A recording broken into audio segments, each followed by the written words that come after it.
ইতিমধ্যেই সমগ্র বাংলা জুড়ে সক্রিয় রূপ নিয়েছে প্রাক বর্ষা। এবার এই সপ্তাহে একটানা বৃষ্টিপাতের পূর্বাভাস দিয়েছে আবহাওয়া দপ্তর। জানা যাচ্ছে এই সপ্তাহের মাঝামাঝি থেকেই দক্ষিণবঙ্গের জেলাগুলিতে ভারী বৃষ্টিপাতের সম্ভাবনা তৈরি হয়েছে। উত্তরবঙ্গেও যেমন বৃষ্টি চলছিল তেমনই আগামী কয়েকদিন ধরেই জারি থাকবে। পূর্বাভাসে জানা গিয়েছে আজ থেকে দক্ষিণবঙ্গের বিভিন্ন জেলায় বৃষ্টির মাত্রা আরও বাড়বে। ভারী বৃষ্টির সম্ভাবনা রয়েছে হাওড়া, হুগলি, দক্ষিণ 24 পরগনা, পূর্ব ও পশ্চিম মেদিনীপুর, ঝাড়গ্রাম, পুরুলিয়া, বাঁকুড়া এবং পশ্চিম বর্ধমানের একাধিক এলাকায়। বৃহস্পতিবার পর্যন্ত এই বৃষ্টির পরিস্থিতি বজায় থাকবে। ওদিকে সপ্তাহের শেষের দিকে অর্থাৎ শুক্রবারে ভারী বৃষ্টির সম্ভাবনা রয়েছে বাঁকুড়া, পুরুলিয়া, বীরভূম, ঝাড়গ্রাম এবং বর্ধমান জেলাতে। গত কয়েকদিনে হালকা থেকে মাঝারি বিক্ষিপ্ত বৃষ্টি চললেও এবার একটানা ভারী বর্ষণের সম্ভাবনা তৈরি হচ্ছে সমগ্র বাংলায়। এর ফলে শহরের নিচু এলাকায় জল জমার সমস্যা ও গ্রামীণ এলাকাগুলিতে বানভাসী হওয়ার মতো পরিস্থিতিও তৈরি হতে পারে। উত্তরবঙ্গের দার্জিলিং, জলপাইগুড়ি, কালিম্পং এবং উত্তর দিনাজপুর জেলার বিভিন্ন এলাকায় আবারও ভারী বৃষ্টির সম্ভাবনা রয়েছে। সপ্তাহের শেষে উত্তরবঙ্গের জেলাগুলিতে প্রবল বৃষ্টির সম্ভাবনা। এদিকে উপকূলবর্তী সমুদ্র সংলগ্ন এলাকার জন্য আলাদা সতর্কতা জারি করা হয়েছে। আজ এবং আগামীকাল গাঙ্গেয় উপকূলে ঝড়ো হাওয়াও বইতে পারে, ফলে সমুদ্র উত্তাল হওয়ার সম্ভাবনা রয়েছে। তাই ইতিমধ্যেই মৎস্যজীবীদের উদ্দেশ্যে এই সময়ে সমুদ্রে যাওয়ার উপর নিষেধাজ্ঞা জারি করা হয়েছে। বিশেষ করে উড়িষ্যা, পশ্চিমবঙ্গ এবং বাংলাদেশ সংলগ্ন উপকূলবর্তী এলাকাগুলিতে সমুদ্র উত্তাল থাকবে।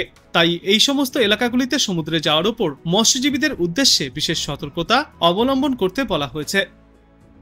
সপ্তাহের শুরু থেকেই আকাশ মেঘলা রয়েছে।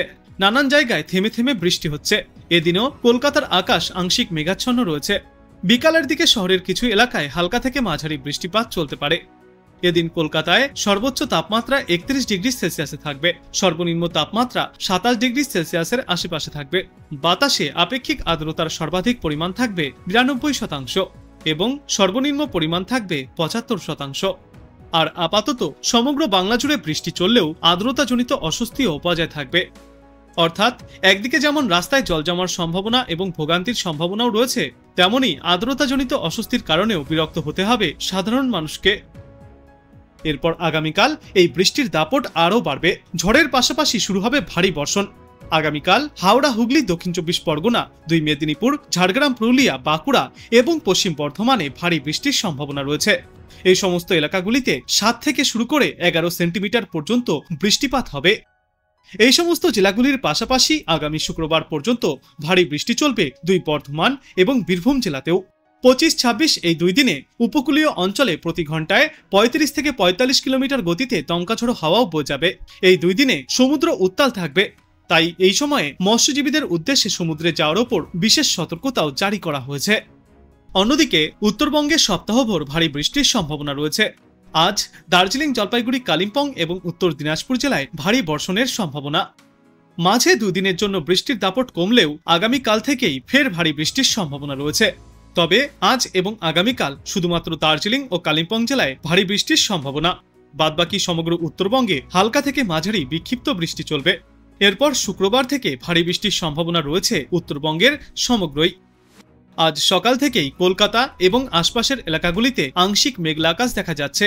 সামান্য রোদের দেখা মিললেও তা বেশি সময় স্থায়ী হচ্ছে না। বিক্ষিপ্তভাবে বৃষ্টি চলছে সারাদিন এবং এরপর আগামী 2 থেকে 3 দিনেও এই একই পরিস্থিতি বজায় থাকবে। আজ কলকাতায় সর্বনিম্ন তাপমাত্রা ছিল 27.2 ডিগ্রি সেলসিয়াস এবং আজ সর্বোচ্চ তাপমাত্রা থাকবে 32 ডিগ্রি সেলসিয়াসে, যেই তাপমাত্রা স্বাভাবিকের চেয়ে প্রায় 1 ডিগ্রি সেলসিয়াস কম।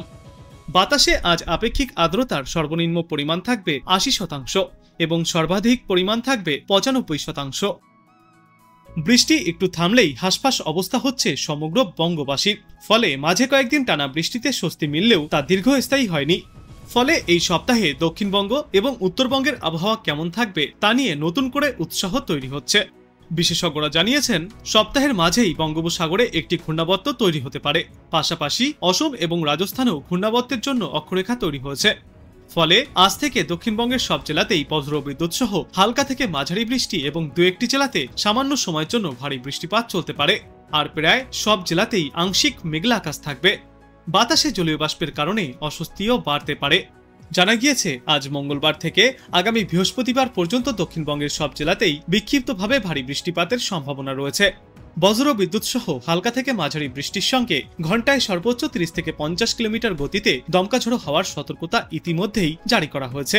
উত্তর 24 পরগনা, পূর্ব ও পশ্চিম বর্ধমান, বীরভূম, মুর্শিদাবাদ এবং নদিয়া জেলায় ঝড় বৃষ্টির সম্ভাবনা সবথেকে বেশি। আজ কলকাতা সহ দক্ষিণবঙ্গের সব জেলাতেই বজ্র বিদ্যুৎ সহ বৃষ্টি চলবে। দক্ষিণ 24 পরগনা, পূর্ব ও পশ্চিম মেদিনীপুর, ঝাড়গ্রাম, পুরুলিয়া ও বাঁকুড়া জেলায় আজ ভারী বৃষ্টির সম্ভাবনা রয়েছে। এরপর আগামীকাল দক্ষিণ 24 পরগনা, হাওড়া, হুগলি, পূর্ব ও পশ্চিম মেদিনীপুর, ঝাড়গ্রাম, পুরুলিয়া এবং বাঁকুড়া জেলাতেও ভারী বৃষ্টির সতর্কতা থাকবে। তারপর বৃহস্পতিবার পুরুলিয়া, বাঁকুড়া, পশ্চিম মেদিনীপুর, ঝাড়গ্রাম, পূর্ব ও পশ্চিম বর্ধমানে ভারী থেকে অতি ভারী বৃষ্টির সতর্কতা। শুধুমাত্র দক্ষিণবঙ্গেই নয়, উত্তরবঙ্গের জেলাগুলিতেও চলবে ভারী থেকে অতি ভারী বৃষ্টি। কিছু কিছু জেলায় ভারী থেকে অতি ভারী বৃষ্টির সঙ্গে দমকা ঝড়ো হাওয়াও বইতে পারে। উত্তরবঙ্গে আজ থেকেই সর্বত্র বজ্র বিদ্যুৎ সহ বৃষ্টির পূর্বাভাস। দার্জিলিং, কালিম্পং, আলিপুরদুয়ার, কোচবিহার এবং জলপাইগুড়ি এই 5 জেলায় ভারী বৃষ্টির সম্ভাবনা সবথেকে বেশি। এরপর আগামীকাল জলপাইগুড়ি এবং আলিপুরদুয়ার জেলাতেও রয়েছে ভারী থেকে অতি ভারী বৃষ্টির সম্ভাবনা। আজ বাংলাদেশ আবহাওয়া দপ্তর সূত্রে জানা যাচ্ছে, মৌসুমী বায়ুর অক্ষের বর্ধিতাংশ উত্তরপ্রদেশ, বিহার, পশ্চিমবঙ্গ ও বাংলাদেশের মধ্য অঞ্চল হয়ে আসাম পর্যন্ত বিস্তৃত রয়েছে। এর একটি বর্ধিতাংশ উত্তর বঙ্গোপসাগর পর্যন্ত বিস্তৃত। মৌসুমী বায়ু বাংলাদেশের ওপর মোটামুটি সক্রিয় এবং উত্তর বঙ্গোপসাগরে মাঝারি অবস্থায় রয়েছে। এই সিস্টেমের জেরে আজ রংপুর বিভাগের অধিকাংশ জায়গায়, রাজশাহী, ময়মনসিংহ, চট্টগ্রাম ও সিলেট বিভাগের অনেক জায়গায় এবং ঢাকা, খুলনা ও বরিশাল বিভাগের কিছু কিছু জায়গায় অস্থায়ীভাবে দমকা হাওয়া সহ বজ্রবিদ্যুৎ চমকানো হালকা থেকে মাঝারি ধরনের বৃষ্টিপাত হতে পারে। সেই সাথেই রাজশাহী, রংপুর, ময়মনসিংহ, চট্টগ্রাম ও সিলেট বিভাগের কোথাও কোথাও হালকা থেকে মাঝারি ধরনের ভারী থেকে অতি ভারী বর্ষণ হতে পারে। সারা দেশ জুড়ে দিন এবং রাতের তাপমাত্রা সামান্য কমবে। 25শে জুন বরিশাল, চট্টগ্রাম ও সিলেট বিভাগের অধিকাংশ জায়গায় এবং রাজশাহী, রংপুর, ময়মনসিংহ, ঢাকা ও খুলনা বিভাগের অনেক জায়গায় অস্থায়ীভাবে দমকা হাওয়া সহ বজ্রবিদ্যুৎ চমকানো হালকা থেকে মাঝারি ধরনের বৃষ্টিপাত হতে পারে। সেই সাথে সারা দেশের কোথাও কোথাও মাঝারি ধরনের ভারী থেকে অতি ভারী বর্ষণ চলবে। সারা দেশ জুড়ে দিন এবং রাতের তাপমাত্রা সামান্য কমবে। 26শে জুন ঢাকা, খুলনা, বরিশাল, চট্টগ্রাম ও সিলেট বিভাগের অনেক জায়গায় এবং রংপুর, রাজশাহী ও ময়মনসিংহ বিভাগের কিছু কিছু জায়গায় অস্থায়ীভাবে দমকা হাওয়া সহ বজ্রবিদ্যুৎ চমকানো হালকা থেকে মাঝারি বৃষ্টিপাত জারি থাকবে। সারা দেশে দিন এবং রাতের তাপমাত্রা ওই দিন অপরিবর্তিতই থাকতে পারে। এরপর 27শে জুন রংপুর, রাজশাহী, ময়মনসিংহ, ঢাকা, খুলনা, বরিশাল, চট্টগ্রাম ও সিলেট বিভাগের অনেক জায়গায় অস্থায়ীভাবে দমকা হাওয়া সহ বজ্রবিদ্যুৎ চমকানো হালকা থেকে মাঝারি ধরনের বৃষ্টিপাত চলতে পারে। সেই সাথে সারা দেশের কোথাও কোথাও মাঝারি ধরনের ভারী থেকে অতি ভারী বর্ষণ চলবে। সারা দেশ জুড়ে দিন এবং রাতের তাপমাত্রা প্রায় অপরিবর্তিতই থাকতে পারে এবং এর পরবর্তী দিন 5-একে সমগ্র বাংলাদেশ জুড়েই বৃষ্টিপাতের প্রবণতা কিছুটা কমতে পারে। আর বৃষ্টিপাতের প্রবণতা কমতেই ফের অনেকটাই বাড়তে পারে তাপমাত্রা।